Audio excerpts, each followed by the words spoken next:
Good morning everyone. मेरा नाम सनी और मैं आगरा से आज फिर से आप सभी लोगों का अपने यूट्यूब चैनल HD क्लासेस पर आप सभी लोगों का हार्दिक स्वागत करता हूं। कल जो टॉपिक कराया था वो कराया था मैंने जनन। आज भी हम जनन ही टॉपिक करेंगे और लेकिन अभी इसका कुछ भाग रह गया है, हम उसे देखेंगे। आप लोग इस टॉपिक को बहुत ही कहें कि महत्वपूर्ण समझिए। ये आपके ही जीवन का तथा आपके ही शरीर से संबंधित है। इसमें आपको कोई भी सामान्य की कोई भी दिक्कत नहीं है, क्योंकि ये आपके ही जानकारी की बात है, आपके ही नॉलेज की बात है। ये पेपर में पूछ लिया जाता है, अगर नहीं भी पूछा जाए तो ये आप लोगों की जानकारी के लिए ही है। पहले आप लोग इसमें देखेंगे विभिन्नता का महत्व, यानी कि विभिन्नता जो आती है शरीर में या मनुष्य में, वो किस के कारण आती है, किस वजह से आती है। ओके, अब आप देखिए कोशिका के केंद्र में, यानी कि कह रहा है जो कोशिका होती है उसके केंद्र में पाए जाने वाले गुणसूत्रों के DNA। अब ये DNA क्या होता है तो आप लोग देखेंगे DNA यानी कि नर व मादा, यानी कि पिता व माता के आनुवांशिक गुण होते हैं। आनुवांशिक गुण आप कह सकते हैं कि माता पिता के अनुसार आनुवांशिक गुण होते हैं। जैसे अब आप लोग देखेंगे, जैसे यदि आप लोग देखेंगे कि आपके दो हाथ हैं, मेरे भी दो हाथ हैं। अगर आपकी दो टांग हैं तो आपके पापा की भी दो टांग हैं। अगर आपके पापा की दो आंखें हैं तो आपकी भी दो आंखें हैं, परंतु आपका फेस और पिताजी का फेस अलग है। तो ये अलग किस वजह से है? तो इसी में यही बताया है कि इनमें ये अलग जो होता है ये DNA की वजह से होता है। ज़्यादातर मनुष्य में और बच्चों में जो भी उनके माता पिताजी होते हैं बच्चों के, उनके DNA से और माता पिताजी के DNA से लगभग समान होते हैं। 90% करीब समान होते हैं। आपके 10% असमान होते हैं। असमान वो इसी के कारण होते हैं, DNA के कारण। असमान मैंने आप लोगों को बता ही दिया, ठीक है। जैसे कि आपका चेहरा और माता पिता का चेहरा समान नहीं होता है। क्यों नहीं होता है? DNA की वजह से। DNA का कुछ 10% भाग होता है जो वो आपके और आपके माता पिता के लक्षण से मेल नहीं करता है। ओके, अब आप लोग देखेंगे DNA। आप लोग देखेंगे DNA ये कभी भी नहीं मरता है। DNA जो है ये शरीर में कभी नहीं मरता है। ये एक पीढ़ी से दूसरी पीढ़ी में स्थानांतरण यानी कि ट्रांसफर होता रहता है। आप लोगों को मैं बता दूं, DNA जो है वो लाल रक्त कणिकाओं को छोड़कर आपके सभी भागों में पाया जाता है। ये कभी भी नहीं मरता है, ये बस एक पीढ़ी से दूसरी पीढ़ी में स्थानांतरण होता रहता है। DNA की खोज जो है वो जेम्स और फ्रांसीसी विज्ञान क्रेग ने की थी 1953 ईस्वी में, और इनको 1962 ईस्वी में इनको पुरस्कार भी मिला गया है। ओके, अब आपसे पूछता है DNA की फुल फॉर्म, तो आप लोग देखिए फुल फॉर्म। D का मतलब मैंने एक एक करके लिख दिया ये। वैसे DNA की फुल फॉर्म यानी कि आप लोग देखेंगे D का होता है डेक्सोराइब, N का होता है न्यूक्लिक, A से होता है एसिड यानी कि डीऑक्सीराइबो न्यूक्लिक अम्ल। DNA की फुल फॉर्म आप लोग इसे बहुत ही महत्वपूर्ण करके रखें, यह आपका एग्जाम में पूछ लिया जाता है। DNA की फुल फॉर्म आप लोग इसे नोट्स करें। और आप लोगों को मेरा चैनल कहीं की वीडियो पसंद आए तो मेरा चैनल सब्सक्राइब करें, वीडियो को लाइक करें एंड सब्सक्राइब करें। आप लोग इसे नोट्स कीजिए। मैं आप लोगों के लिए इतनी मेहनत कर रहा हूँ, आप लोग बस इसे लाइक करते चलिए। आप लोग इसे नोट्स कीजिए या इसका स्क्रीनशॉट ले लीजिए। ये आपका मोस्ट इम्पोर्टेंट क्वेश्चन है, आप बस इसके लिखते चलिए।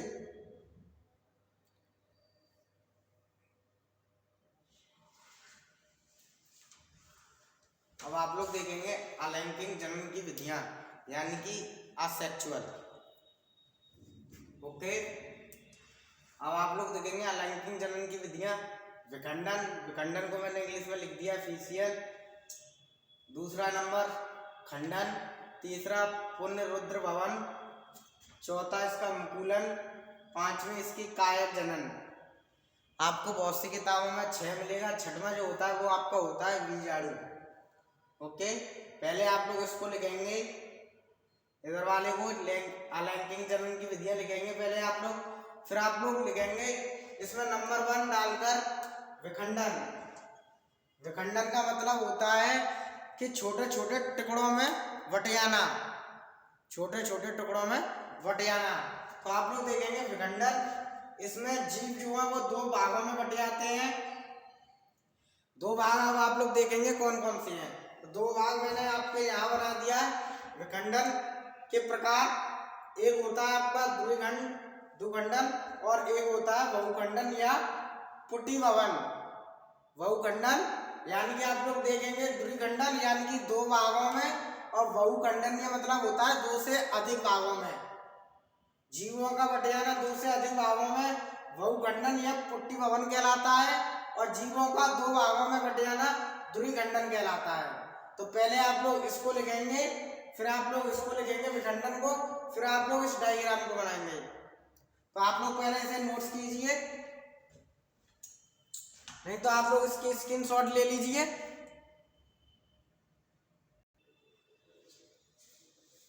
चलिए अब आप लोग देखेंगे द्विखंडन। मैंने आप लोगों को बताया था 2 भागों में द्विखंडन, और बहुखंडन यानी कि 2 से अधिक भागों में। ओके, आई होप आपको समझ में आया होगा। अब आप लोग देखेंगे द्विखंडन, इसमें एक ही कोशिका यानी कि कहें कि एक ही कोशिका या एक ही जीव 2 कोशिकाओं यानी कि 2 जीवों में बदल जाती है। यानी कि जो एक कोशिका जो होती है वो 2 कोशिकाओं में बदल जाती है, जैसे अमीबा, हाइड्रा, ईस्ट। पहले आप लोग इसे समझिए, इसके बाद मैं आप लोगों को डायग्राम बनाऊंगा। अब आप लोग देखेंगे बहुखंडन यानी कि 2 से अधिक भाग। बहु का मतलब मैंने बता दिया था आपको 2 से अधिक। इसमें एक ही कोशिका बहुत सारी कोशिकाओं में बदल जाती है, बहुत सारी कोशिकाओं में बदल जाती है, जैसे प्लेज्मोडियम। प्लेज्मोडियम ये एक जीव होता है। अब आप लोग देखेंगे पहले द्विखंडन, ये अमीबा होता है। जो अमीबा जो होता है इसका कोई भी निश्चित आकार नहीं होता है, ये जल में रहने वाला एक जीव होता है। तो आप लोग देखिए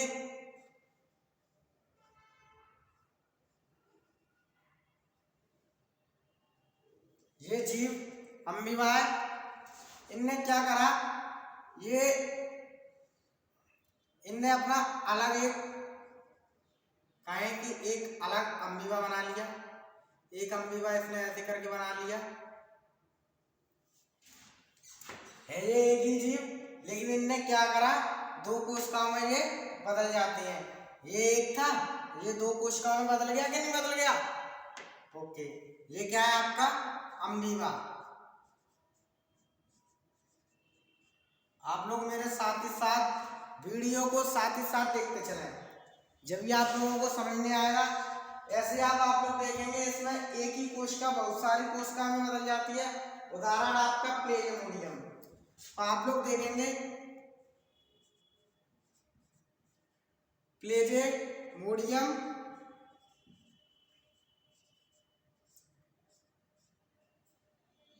ये जो होता है ये आपका होता है ऐसे।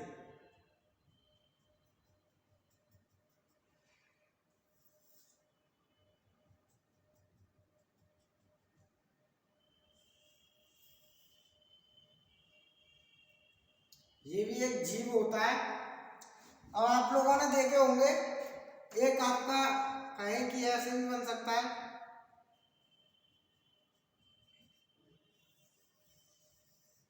कहें तो आप लोग इसे और भी बना सकते हैं।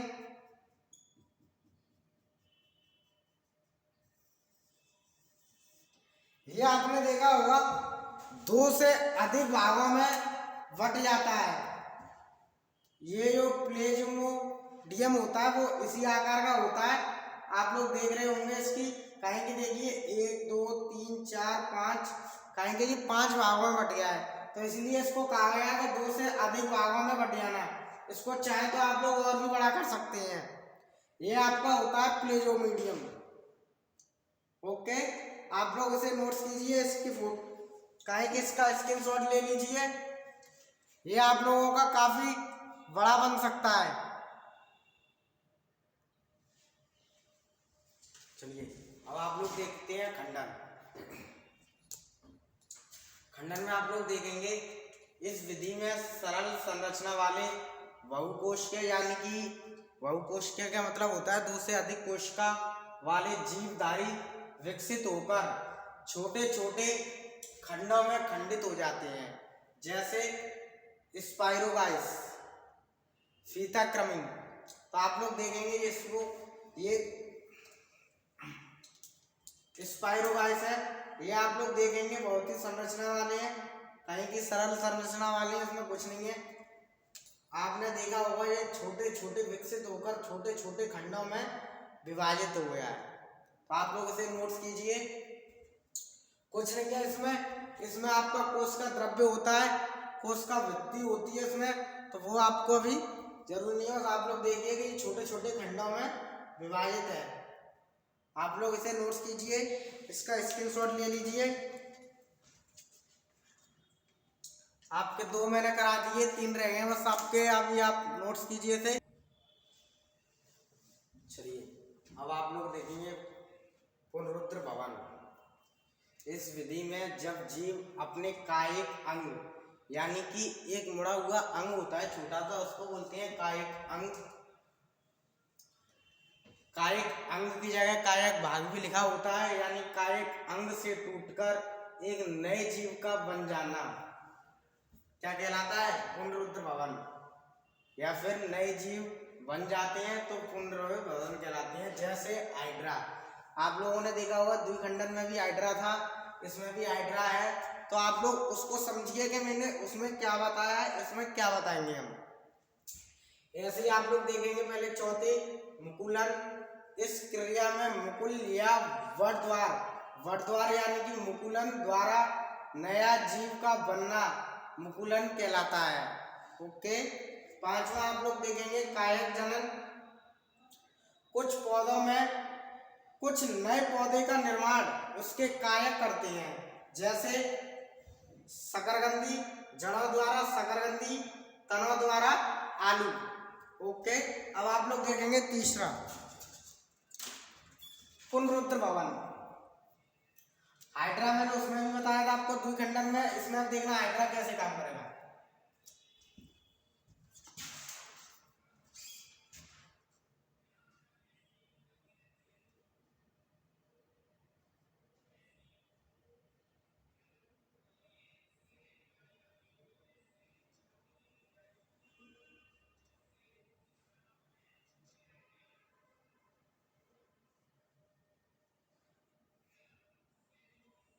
ये आपका क्या हो गया?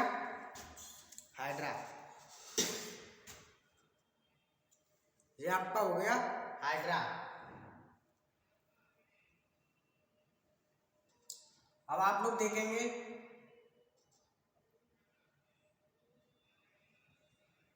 ये जो मुड़ा हुआ जो भाग है ये अभी हल्का सा है, तो इसको बोलते हैं मुकुल।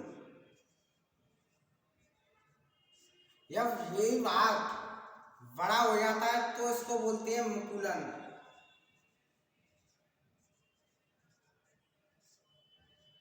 मुकुलन, तो हम इसको क्या बोलते हैं? मुकुलन। अब आप लोग देखेंगे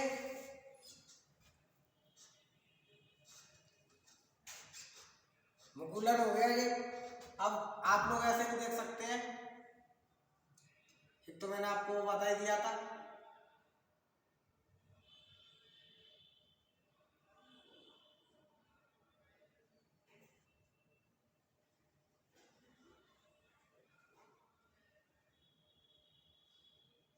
ठीक है, ये कह रहा है कायिक अंग, यानी कि ये अंग है इसका, ये यहां से टूटा, यहां पर इसने बना लिया, ये इस अंग से टूटा, ये इसने अपना यहां बना लिया, ये अपना इस अंग से टूटा, ये तो ये एक हो जाएगा, ये होता है आपका पुनरुद्र भवन।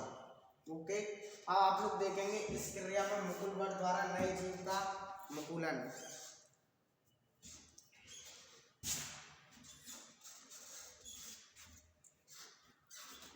मुकुलन में क्या है आप लोग देखिए, इसको ही बना के देखता हूँ मुकुलन। मैं आपको इसी में समझा देता हूँ मुकुलन। जब ये यहाँ से टूटा, यानी कि आप लोग देखिए मुकुलन चलो ये यहाँ बना रहा हूँ डायग्राम इसका।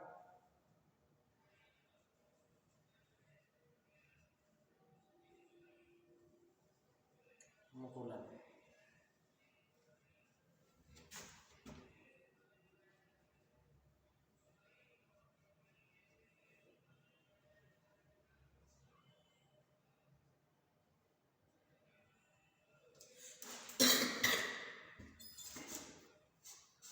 ये मुकुलन, ये आपका यहाँ से निकलेगा, ये यहाँ से टूट कर अपना अलग बना लेगा, ये अपना यहाँ अलग बना लेगा, ये अपने अलग बना लेंगे।